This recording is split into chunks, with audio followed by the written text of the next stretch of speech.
Okay, welcome to LandTech's webinar on Greybelt and finding opportunities within the Greybelt.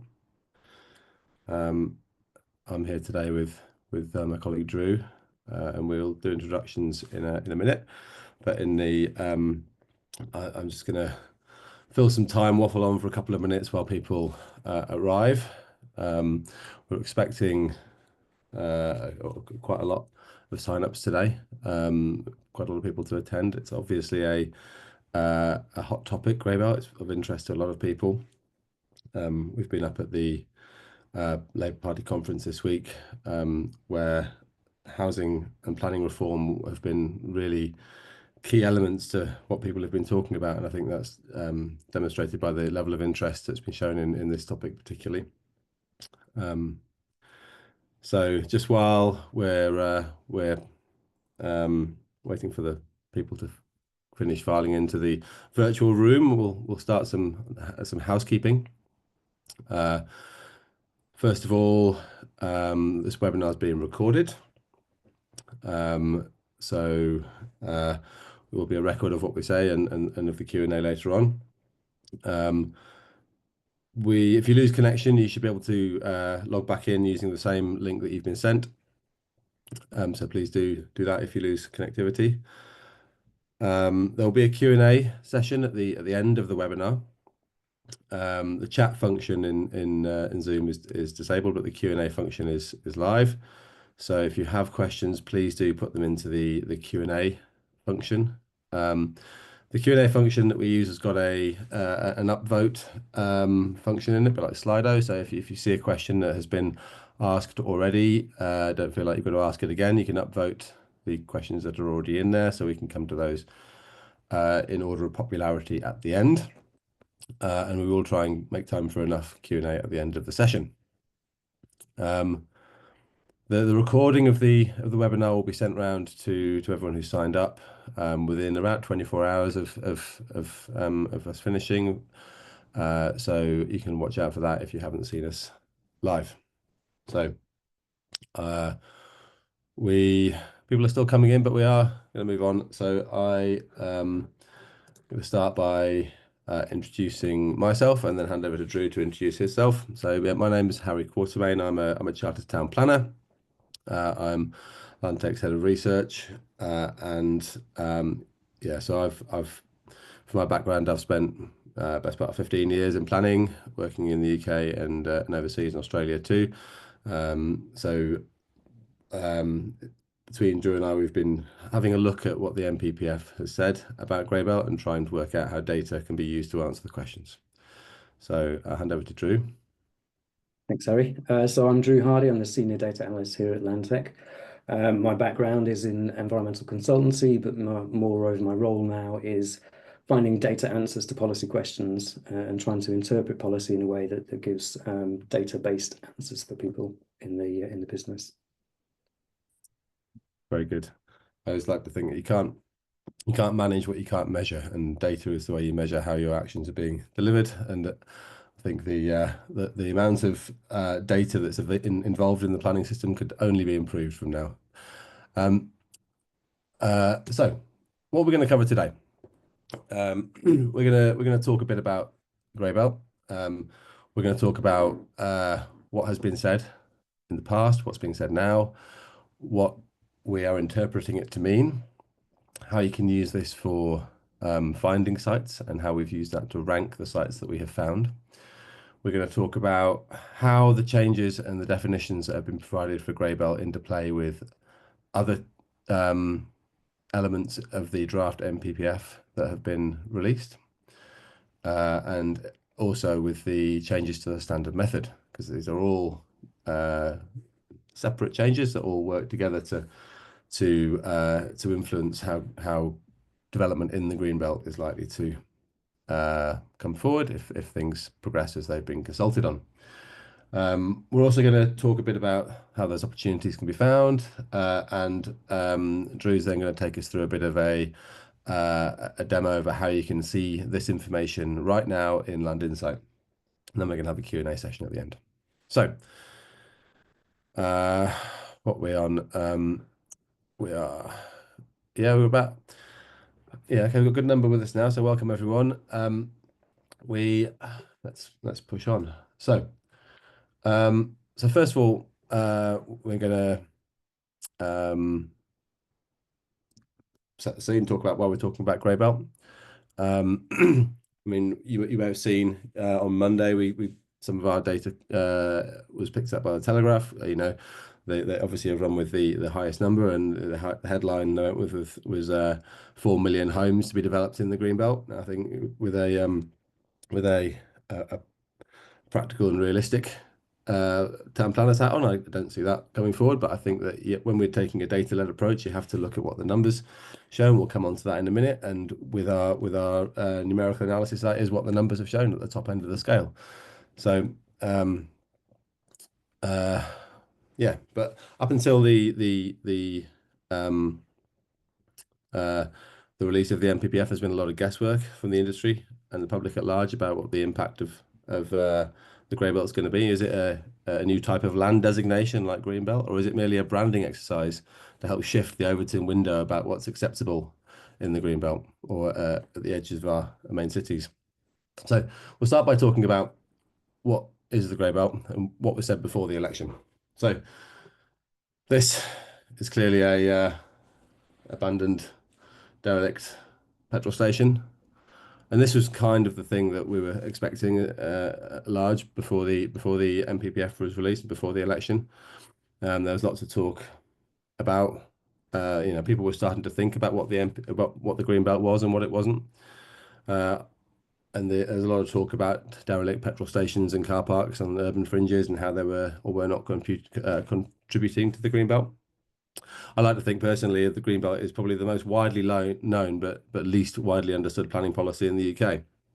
I don't need to point out to you that we have policies, planning mechanisms that protect landscapes and protect nature, and even designations to protect the best and most versatile agricultural land. But Greenbelt is none of these. It's an urban containment zone, and if it was called that, I don't think we'd have the kind of hearts and minds conversation that we're having to have today. Of course, none of this is a new thing. We've been talking about LandTech. We've been talking about wanting to rebrand the Greenbelt for years, and we're not alone in that. But now it seems that this conversation is starting to bite a little bit, and people are able to have a much more grown-up conversation about this. So, like I said, before the election, there was lots of talk about abandoned petrol stations and abandoned car parks. That we're not adding to any of these real or perceived reasons why the green belt exists. But importantly, because they were in the green belt, they were not able to contribute to the houses that our country desperately needs. Based on this pre-election rhetoric, so based mainly on what was been said in the Labour manifesto, Drew and I have been working on a grey belt analysis that was based entirely on previously developed land and on vacant and derelict land. So Drew and I were working on this in the weeks running up to the election, and on the night of the election, we were able to sort of put together some numbers around this. We looked at, and this is the heat map that came from that first round of analysis. We were trying to quantify the scale and impact of the grey belt development as we thought it would be back then. So we took information from where the information was available, and as I said right at the beginning, our planning system could do with a lot more data in it. But working with what we've got, we looked at the data from the Land Reg and from the Brownfield Land Register to look at how where vacant and derelict land is located and where registered grey belt land, registered brownfield land is. So, looking at that, we mapped all these sites, and then we to avoid finding isolated sites, we limited these sites to ones that are located within 100 meters of existing built-up areas. We removed sites that were flood affected or not serviced by appropriate roads. And we also removed sites that were affected by the things such as scheduled monuments, etc. So with the sites that were left over, we applied some broad brush development metrics, looking at this We looked at obviously only a proportion of any given site will come forward for housing as biodiversity net gain and other infrastructure and green space needs are required as well. And then we looked at within that proportion a range of dwelling densities based on what we thought might come forward in what were largely going to be suburban settings. So based on these assumptions, we ended up identifying around 300,000 homes that could be delivered just on these previously developed or vacant sites. Now, that was based on the pre-election assumptions or the pre-NPPF assumptions of what grey belt might mean. So what's happened since then? Well, the draft NPPF has been published, and within that document, it's given us a couple of things to go on. Now, I know that a lot of people on this call, most people in the industry have been busily writing away with their consultation responses over the last few weeks. The consultation period closed earlier this week, so I'm not going to delve into all that now. Everyone's probably quite sick of the wider detail, but what I'm going to focus on is the three elements within the suite of consultation documents that are relevant to this topic. There's the content of paragraph 152 and 155 of the NPPF, which we'll come on to in a minute, and the changes to the standard method. But there's also the definition of grey belt, which has been provided here on the screen. So breaking this definition down, it provides three important components. So the first bit is that it's land in the green belt, and it comprises previously developed land. So we knew that. That's where we were before. We have a brownfield land first approach to development is one of the fundamentals of our system. So, that isn't a surprise. The next bits were kind of the new bits we had to go on.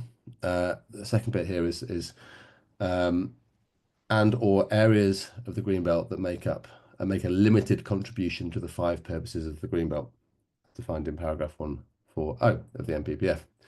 Now, and then the final bit is and excluding those areas or assets of particular importance as noted in footnote 7, other than land designated as greenbelt. So what that means is it gives us a route to start taking a data-led approach to identifying how these kind of sites could be located.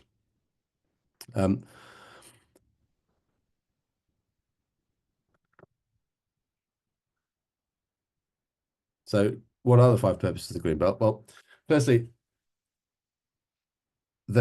say that these five purposes of greenbelt have gone unchanged in this latest edition of the NPPF, but by linking the greenbelt definition to these, I ask the question: is it possible there's an avenue for them to change these purposes in the future? Particularly given, as I said at the front, they can't manage what you can't measure. There's no data point associated with some of these, and therefore we are potentially creating much more subjectivity and much more food for our friends in the legal profession to argue about whether or not sites do or do not meet these purposes of the greenbelt. Well, because we are where we are, our expertise is in data and planning and data. We've tried to take a bit more of a collaborative approach to addressing how we can find data proxies for these particularly subjective elements. So as a result, we have spoken to colleagues in other companies and other experts who work in Greenbelt. Specifically, we spoke to experts at LUC who carry out a lot of Greenbelt assessments for the LPAs, and we've spoken to the GLA, the Great London Authority, and looked at how they're addressing this for how it affects London, so that we could start to sense check and truth our approach to taking a data-led approach to this. Obviously, there's some information that we do have and some information that we don't have. Unfortunately, amongst the information that we don't have is the detailed quality assessment that the councils carry out themselves, because That isn't an available data set. So rather than looking at which areas of the green belt are judged to make an insignificant or less significant contribution to the green belt, we have flipped that round and gone, how can we find out which areas of the green belt are likely to make a significant contribution? So looking back at these 5 purposes, we've looked instead at, for example, how can we identify sites that preserve the setting and special character of historic towns, and how can we identify sites that would prevent neighbouring towns from merging into each other. So we've used those things as a way of identifying sites that probably shouldn't be coming forward as grey belt sites, and therefore if you remove those, we end up with a situation where the unconstrained green belt layer can be open to interpretation about which of the sites that remain could be supported. So this is what you see here. You start off with an entire green belt, and you then are able to, using the footnote 7 and the data we have on the footnote 7 constraints, remove those footnote 7 areas, and then introduce those buffer zones around areas that might be either leading to the merging of towns or in historic settings, and then we can look at what's left and look at the sites that are left within those areas. So that is how you end up with with the sites that we found in here. Now, don't worry, that was quick, but you'll see it again soon in LandInsight. So after you have after we found the sites, the next thing we need to do is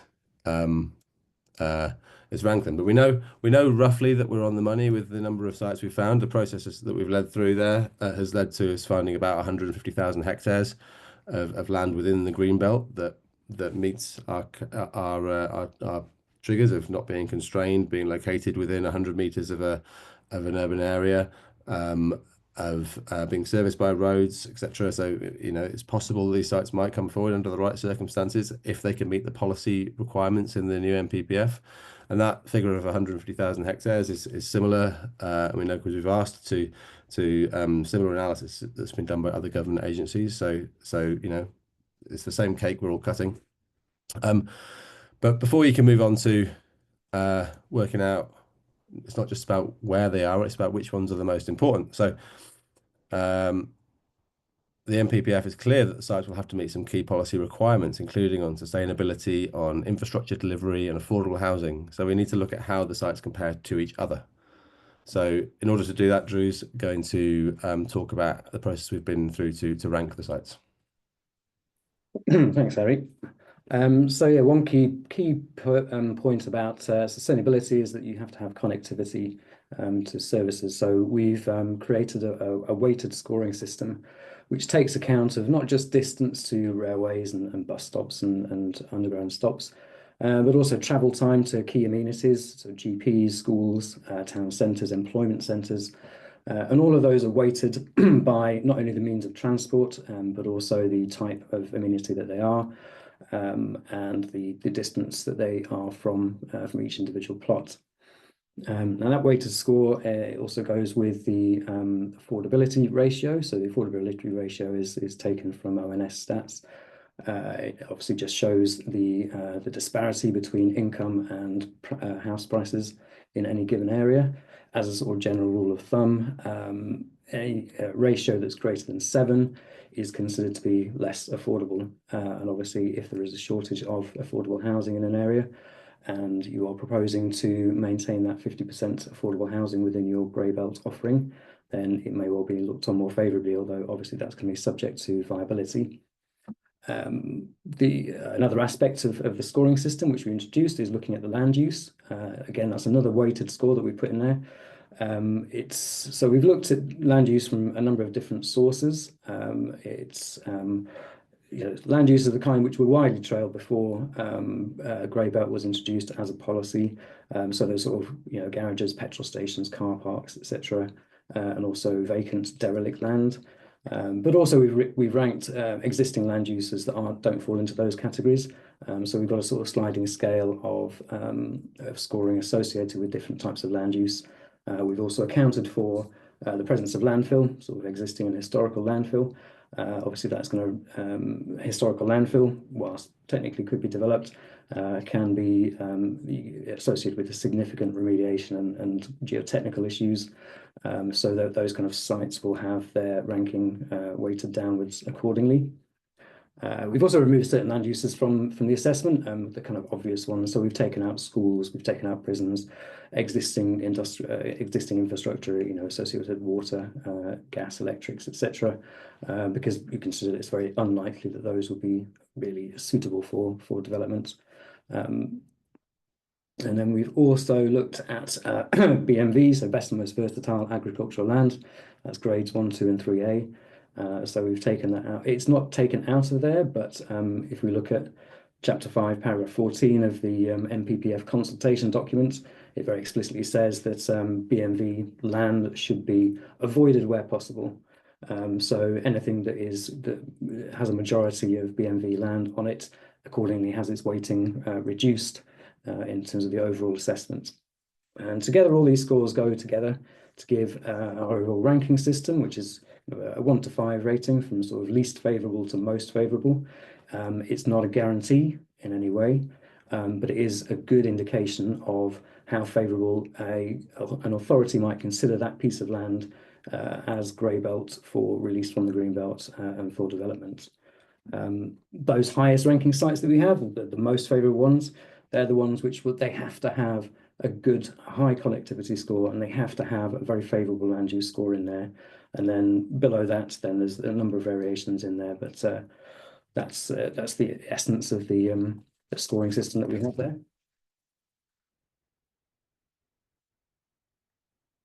This is just a screenshot of how the data appears in the platform at the moment, but I'll be giving you a demo later and take you through that in more detail. Skip on. So, I mean, the headline figures were that up to 150,000 hectares of land could become potential grey belt sites across England. Depending on the density of development, we're looking at between 2.5 and 4 million homes that could be delivered there. And we use those figures are kind of derived using fairly standard sort of density calculations, as Harry said, for sites which, because of where we picked them, they are going to be urban extensions essentially. And so we're not looking at sort of a less dense rural developments, again, which is one way of protecting one of the 5 purposes of the green belt, which is preventing the encroachment on the countryside.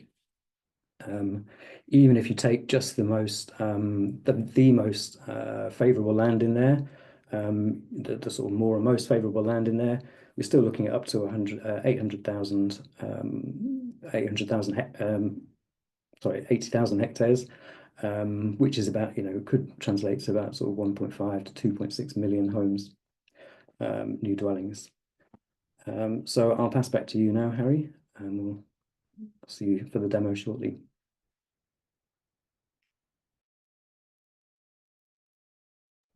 Thanks, Drew. Just waiting to come off mute.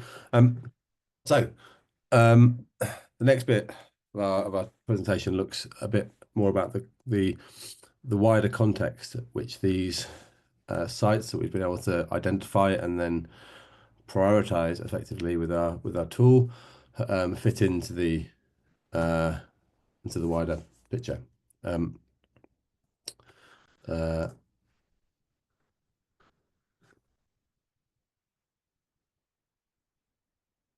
So as I alluded to at the beginning, the definition of grey belt sits in the NPPF alongside a set of other changes, which include the addition in paragraph 152 of the framework, which sets out the circumstances in which development in the green belt is no longer inappropriate.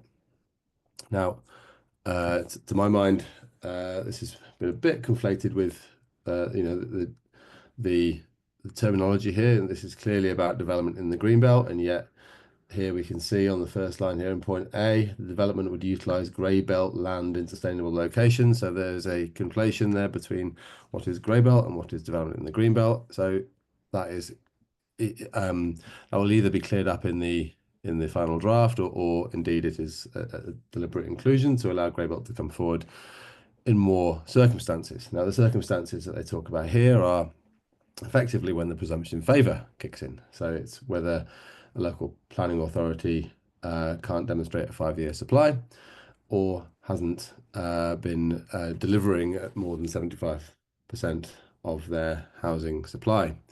And then the other thing that they've added in here and under Part A is that they've specified that the assessment of impact on the greenbelt needs to be undertaken as an assessment of the impact on the greenbelt of the area as a whole, rather than on a site-by-site basis. So it basically is effectively removing the very special circumstances threshold for development inside the greenbelt when the presumption in favour kicks in. So, although other changes have been made in the NPPF to try and underpin, ensure that the delivery of sites that come forward under the presumption are of good quality, this change, I think, is going to deliver more of the site. So it's going to really affect the scale of the impact of this. So we had a look at. We've had a look at already. You can see it in LandInsight about how the change to the 2024 NPPF will affect the application of the presumption, or the possible application of the presumption. So the 2023 NPPF, if you cast your mind back, brought in some changes to the way the presumption applies, specifically introducing protections for councils that have adopted their local plan in the last 5 years, and also reducing the housing supply, land supply requirement for councils that are progressing with a new local plan from 5 years to 4 years. Added a lot of confusion. So the 2024 update removes all this and sets us back to a year and a bit ago. And you can see here the impact in yellow. The number of councils that are likely to be under presumption will increase from the start by removing this. So that's one part of the change. The presumption is going to apply more widely when the NPPF presumption tests are set back to where they were a year or so ago.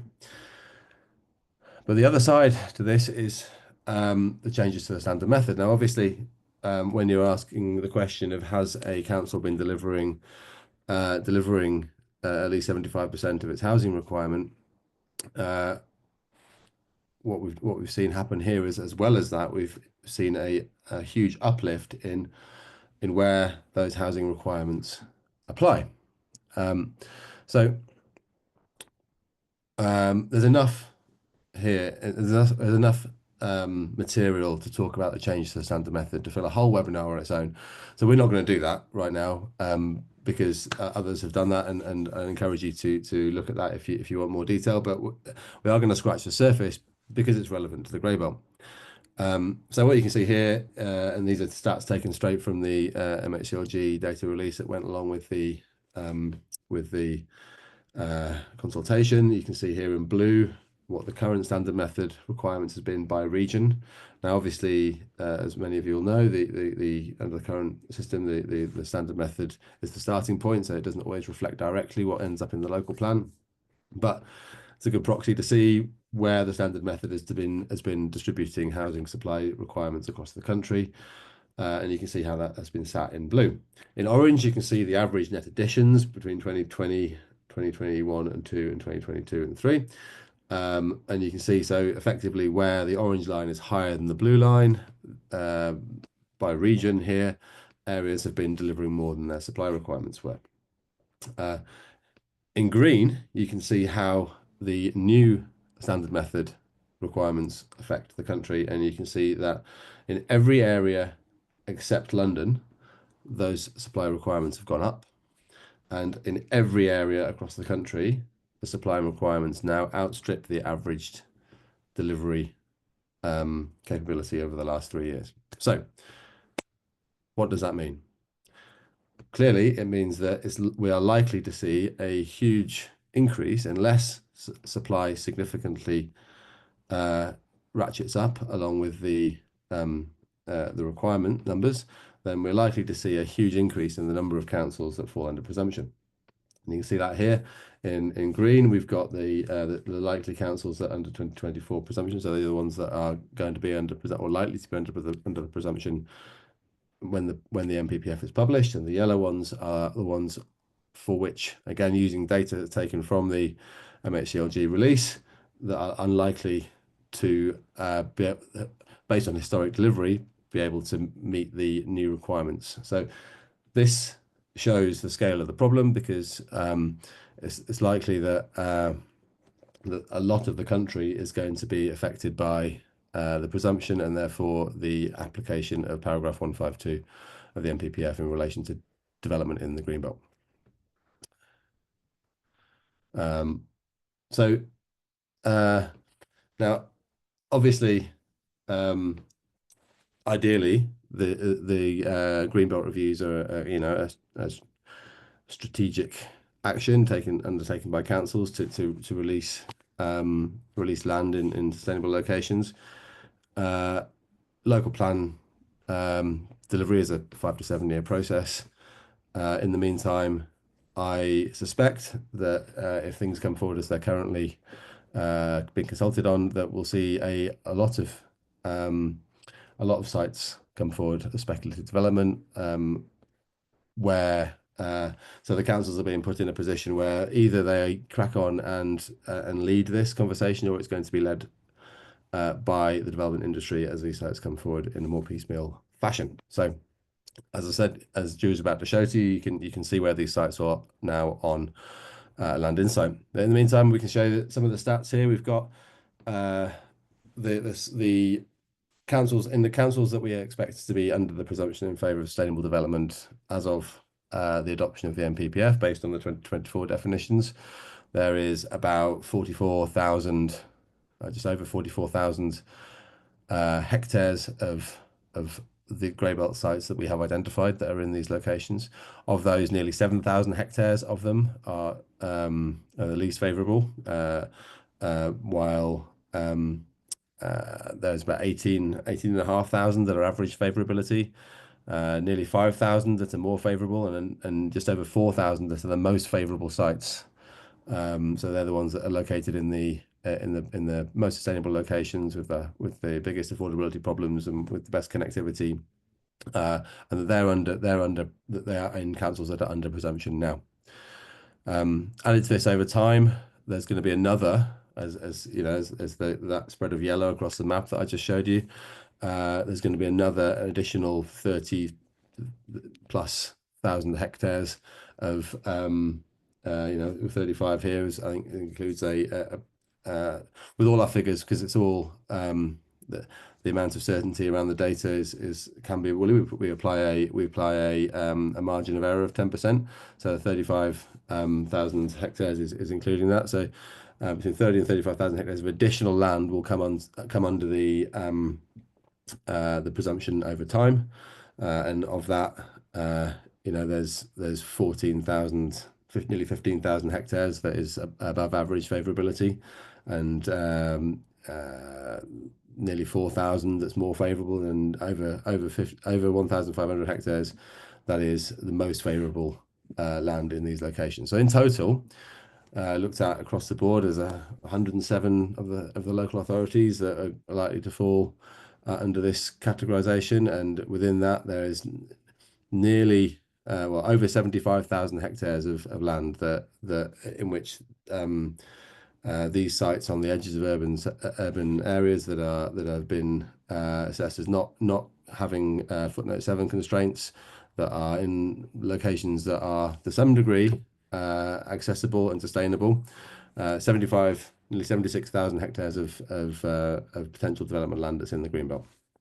So I'm going to hand back over to Drew now, who's going to show you where this is in LandInsight.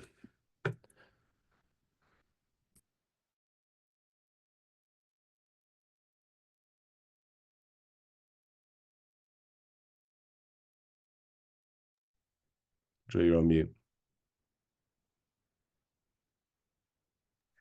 Thanks, Harry. So I'm going to make the assumption that most people are vaguely familiar with LandInsight as a platform, but I will go through and just do a little demonstration of what you can do within there. I mean, LandInsight is primarily, it's for identifying sites for development, and as such, you've got all the data that you should need to understand that. So obviously, we've got ownership information, we've got information on local policy, demographics, all the constraints that you might expect to see in here. We've got site allocations, and land availability assessments you can find in here.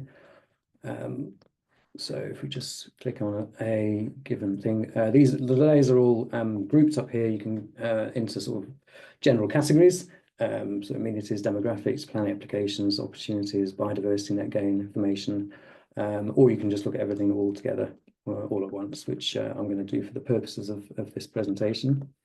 Whenever you can, so you put all your information on there, you can scan around on the map if you wish to, you can find a site that you're interested in, click on it, and get this site assessment panel here, which will give you the details of the ownership, freeholders, any intersecting leaseholders in there, information about the type of property that's here. In this case, it's a bit of vacant derelict land, which is handily for my purposes. You can look at the planning history of the site. This site doesn't have anything in there, but you can see that it's in an area that's had a failed examination of their neighbourhood plan, and also has been part of a land availability assessment. Clicking through here, you can see the policies that apply to this site. We've got some tree preservation orders on there.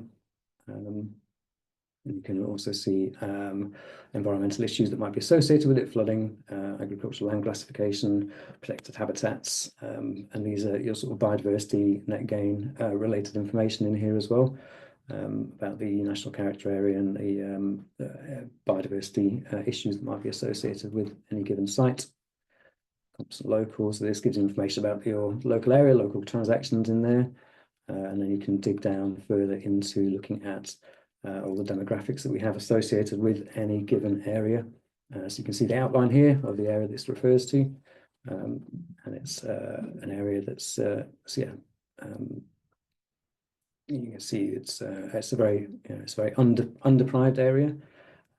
It's got pretty good employment, occupation. People tend to be in a higher ranking occupations. And there's lots and lots of other information you have in there about the local area that you can dig into.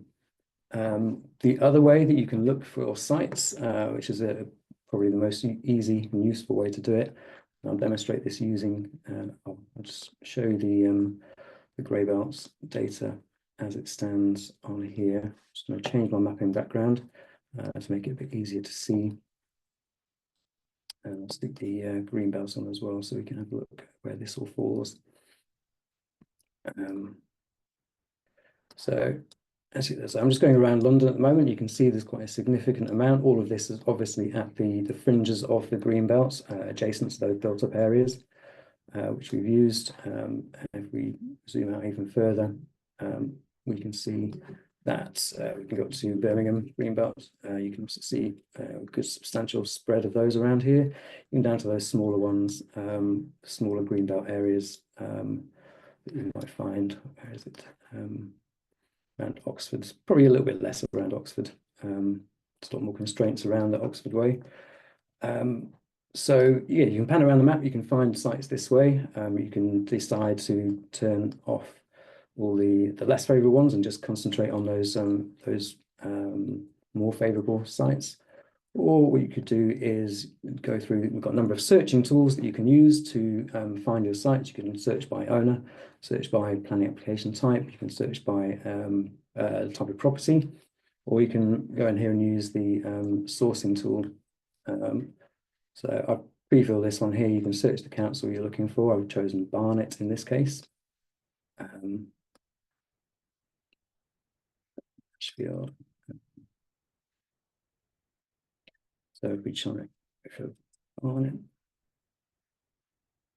it, you can choose your size of your parcel. Obviously, you don't want to be looking at something that's too small. We have on the grey belt analysis, we have included anything over 0.1 of a hectare, but obviously that kind of size is not necessarily suitable for all development types. And certainly, if you're going for a larger development that's going to have that kind of 50% affordable housing, you're going to want something a bit larger than that. So I'm going to set the site size as 1 hectare, 10 years freehold, and choose grey belt preference. So you can choose which level of grey belt you want to look at. You can look at them all, and we can look at the most favourable to start with, which is what we're going to do now. And if I click on search, that brings me up with got 3 sites. So we can have a look there on the map. It also highlights the other ones where they exist here. So this is the site I'm looking at. I'll switch back onto Google Satellite. So we can see when we zoom in on this, it looks pretty much like a derelict site. Turn off the green belt as well. You can see it looks like a fairly derelict site, and if we look at the property information, you can see actually it's an unoccupied vacant derelict site. It's just over a hectare. If we want to look at the details in here, we can see we've given it the most favorable ranking in here. Obviously, found that through the sourcing tool. Property affordability ratio is 15.24, which is extremely high. And so you'd hope that any housing development in that area that had some affordable element to it would be most welcome. Title number down there, and also the land use score, which is 8 in this case for the vacant and derelict site, which puts it into the most favorable land use category.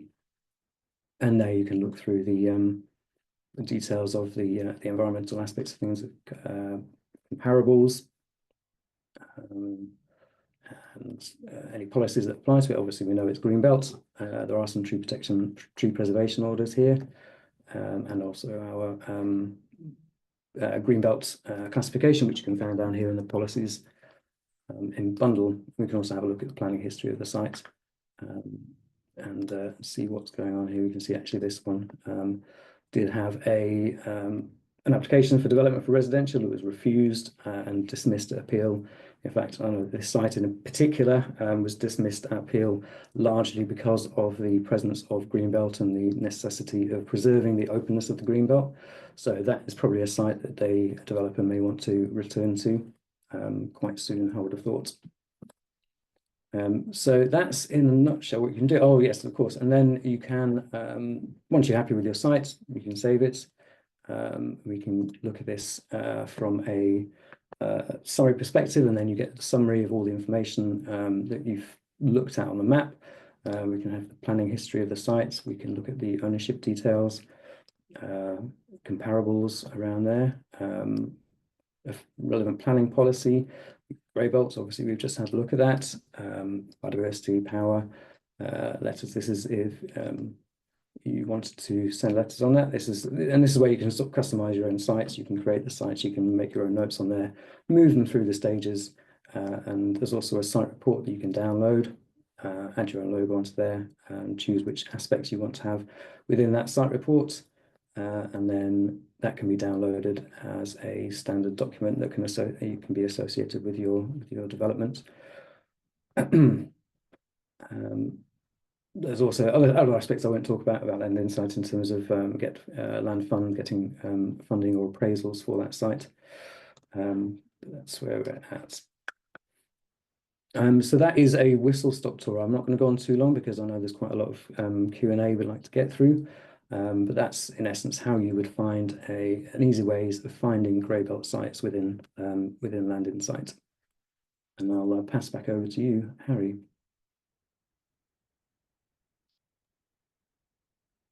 Thanks, Drew. That's great. Just gonna put this away. Share the screen. Right. So the next bit, and Drew and I have been waffling on for about 45 minutes now. So the next bit of the session is Q&A. Some of the key takeaways from what we've been talking about are that it should go without saying, but the grey belt idea will mean that houses are delivered in the green belt. The wider changes to the NPPF, aside from just the definition of grey belt that's been inserted, will mean that probably they'll be delivered in more places than probably many of us were anticipating before the NPPF consultation was launched.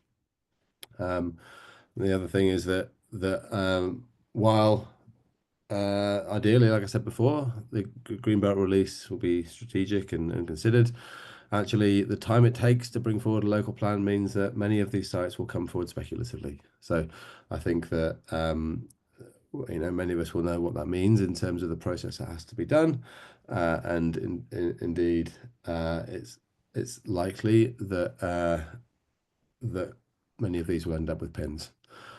However, the avenue is going to be there should this come forward for approvals to be forthcoming on them. So I think my view of this is, some people are thinking about grey belt as a designation that will sit alongside green belt, and you might see sites allocated as grey belt sites.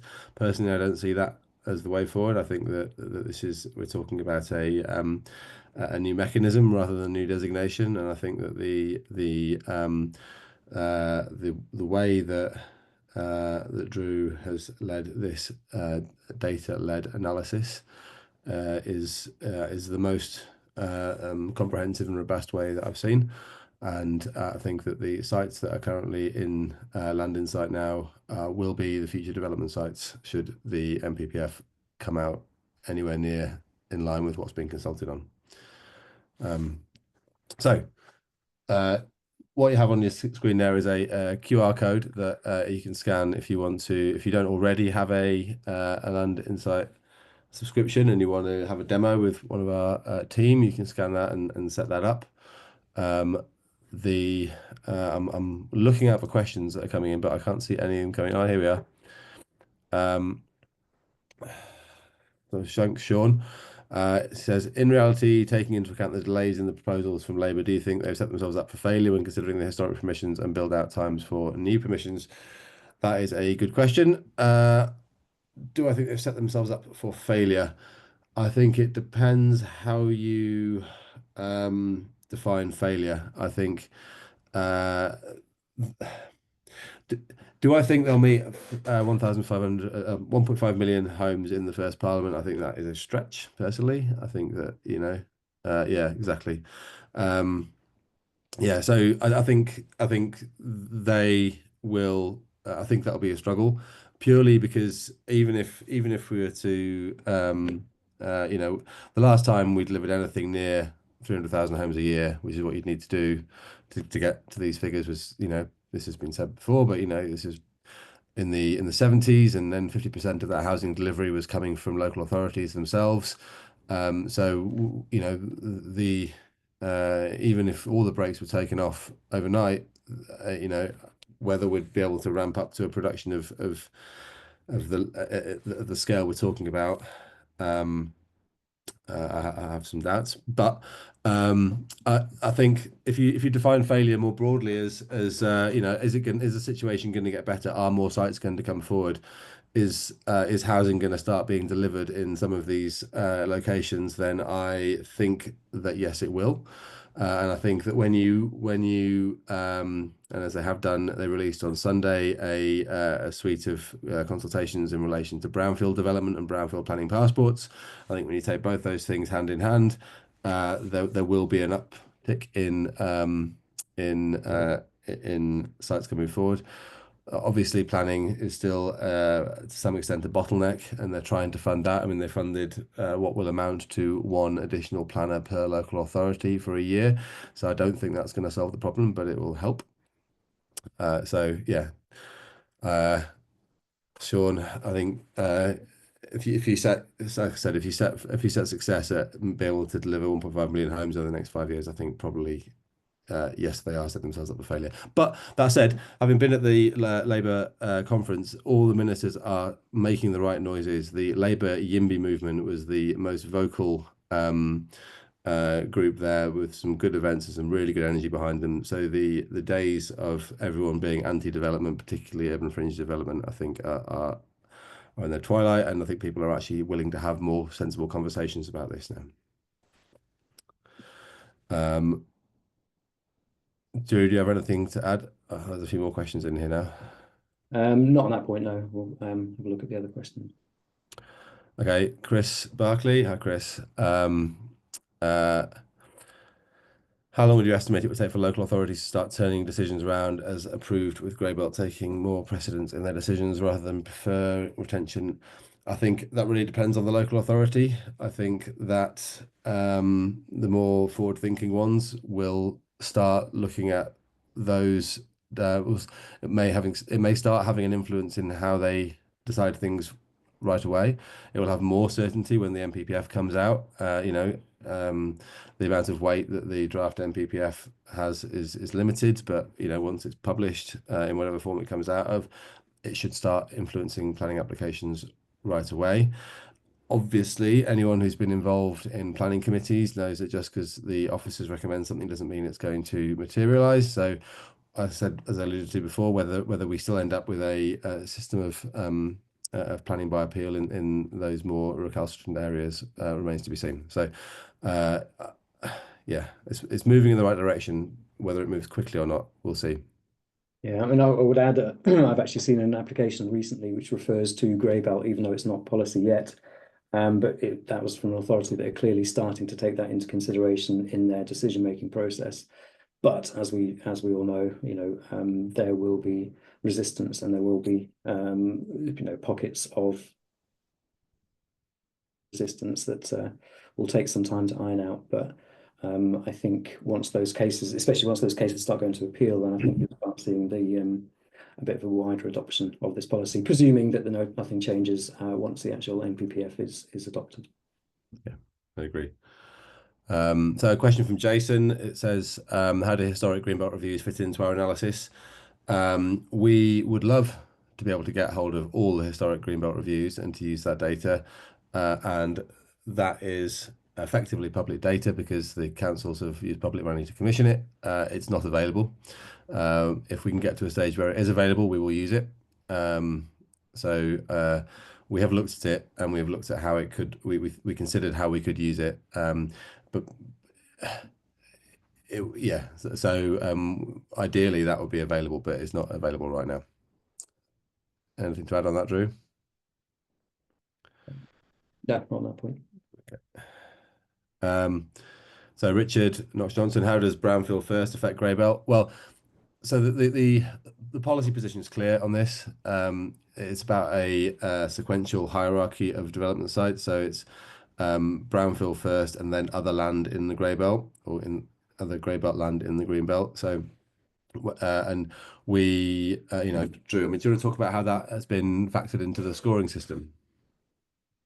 Yeah, I mean, the scoring system, the brownfield first is still very explicitly, it's also part of the one of the five green belt purposes, in that they want to reuse land. So, brownfield first, obviously existing land not within the green belt that is brownfield will still have priority.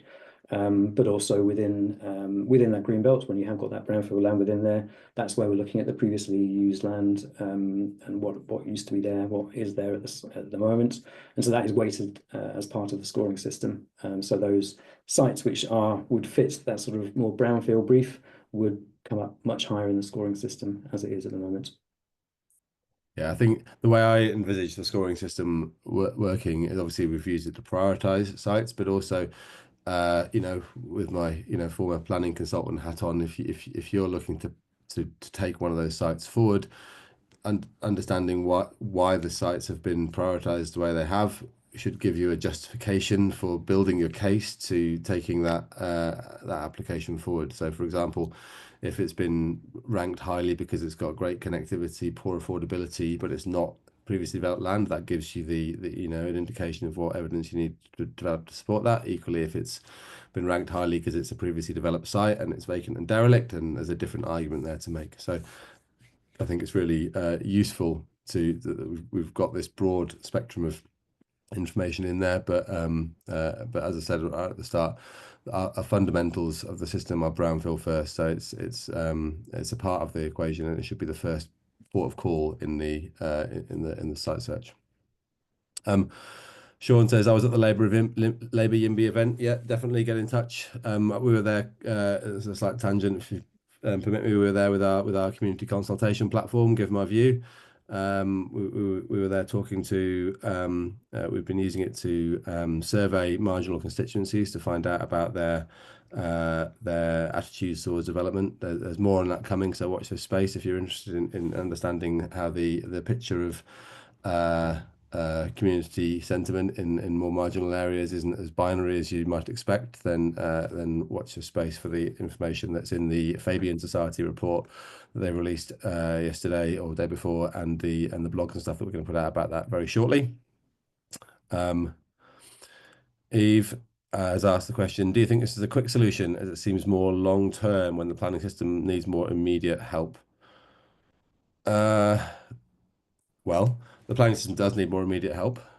Um, uh, but I think this is part of the wider solution. As I said before, you've got the brownfield planning passport stuff that's been talked about. It's been started to be talked about land that's already got development on it, and this is a question that the grey belt issue that we've been talking about today is part of the conversation about sensibly releasing land on the urban fringe that is able to contribute towards our housing needs. You know, there's been reports done. I think Centre for Cities looked at this recently and said we're 4 million houses short of where we need to be in comparison to other countries in Europe. You know, so it's every if we're going to start turning the taps on, we need to think about which, you know, how much can they contribute, and which questions do we need to start asking. And this question is a necessary one to ask at the moment. So, is it a quick solution? Yes, because some of the development's going to come forward speculatively. Will it also be a longer term solution? Yes, because it will start people having a sensible conversation about greenbelt release. Yeah, and I think that we'll probably see a bit faster movement in those areas that have that affordability problem. Probably around the open, you know, London fringes. I would be where I'd imagine that we'll start to see things happening faster. It may be slower elsewhere, but and people are going to be waiting for precedent, I think, before they start more freely allowing this to happen. But I think it's a step in the right direction. Yeah, I agree. A question from Carl about, will LandInsight look to provide an option to access some of the analysis data to support planning applications? So the reverse engineering exercise you've carried out could be very useful to add into supporting documents for applications, etc., where a council may be a long way behind in its own analysis. If that's something that would be useful, I mean, you know, we can look into that. I think get in touch with your account managers. Drew, do you have anything to add? You're on mute. It's certainly something that I've been considering while I've been putting this together, and just trying to think of a way that we could do that in a concise way that doesn't overwhelm with just data points. But yeah, I'd be quite interested to work collaboratively with people who access the platform to see what it is that they would like to see in those supporting documents. Yeah, I think just adding on to that, it's about you know, working out what format that information comes in, how much analysis is needed on top of it, you know, and how we can make it most useful. So a question from Kieran. Hi, Kieran. Do the vagueness of the 5 greenbelt purposes and how you measure site contribution to them provide an easy way out for councils to refuse greybelt sites? Yes. But that's why we have an appeal system, I think. You know, as I alluded to before, the way the grey belt definition is linked to the green belt purposes. You know, maybe we will see some change to those green belt purposes in future to make them something a bit less vague. But you know, that can be my moonshot request, maybe. But I think that some of the vagueness is deliberate in the in national policy to allow for some flexibility. So I don't think that we're going to necessarily see, particularly the political side of the planning process rolling over just because the NPPF's been changed. I think that some of these sites will still get refused at first, particularly until there's a head of steam built up around the appeal outcomes.